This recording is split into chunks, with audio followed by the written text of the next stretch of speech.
Okay. నమస్తే అన్న. నమస్తే. మీ పేరే? సుభాష్. ఏం చేస్తుంటారు? మామూలుగా వ్యవసాయం చేస్తున్నాము. వ్యవసాయమా?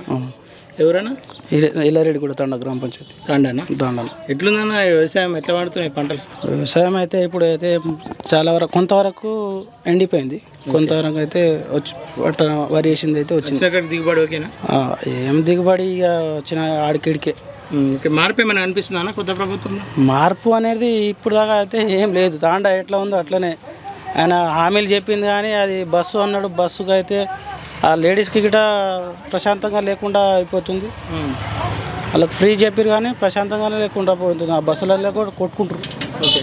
ఎట్లుందన్న ఇప్పుడు పార్లమెంట్ ఎన్నికలు రాబోతున్నాయి కదా, ఈ ఏరియాలో ఇప్పుడు ప్రస్తుతం ఇది నర్సాపూర్ కిందకి వస్తుందా? నర్సాపురం. సునీత లక్ష్మారెడ్డి ఉంది ఎమ్మెల్యేగా. సునీత లక్ష్మారెడ్డి ఇంతకుముందు గత ప్రభుత్వంలో కాంగ్రెస్లో మినిస్టర్ పదవి చేసినప్పుడు దాదాపు 100 సంవత్సరాల నుంచి మాకు రోడే లేదు. ఆ రోడ్డు గురించి ఆమె అసలు పట్టించుకునే లేదు. మళ్ళీ ఇప్పుడు బీఆర్ఎస్లో పోయింది.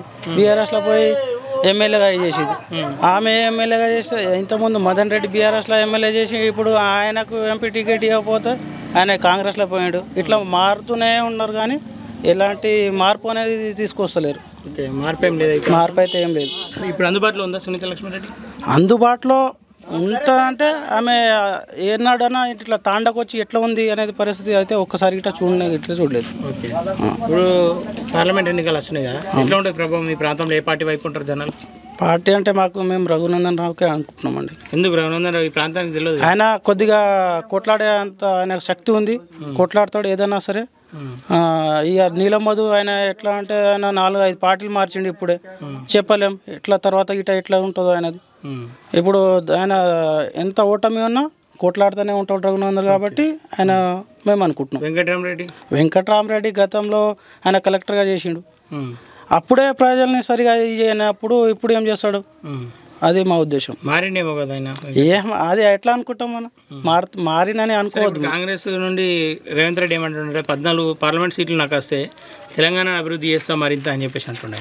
ఆయన మాటలతోనే చెప్తాడు అంతే, పని అయితే చేస్తాడని నమ్మకం లేదు.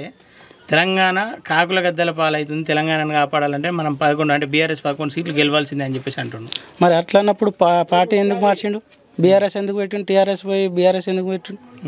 అట్లా అన్నప్పుడు రాష్ట్రానికే చూసుకోవాలి కదా. ఆయనకు అంత ఉన్నప్పుడు రాష్ట్రాన్ని చూసుకుంటే బాగుండే. ఆయన బీఆర్ఎస్ పార్టీ మార్చిండు, లేలిపోని చేసిండు. అవును, గతం నుంచి ఆయన ఎమ్మెల్యే మదన్ రెడ్డి ఉన్నప్పుడు 10 సంవత్సరాలు చేసిండు. ఆయన ఏం చేసిండు? మరి ఆయన మనిషే కదా అప్పుడు.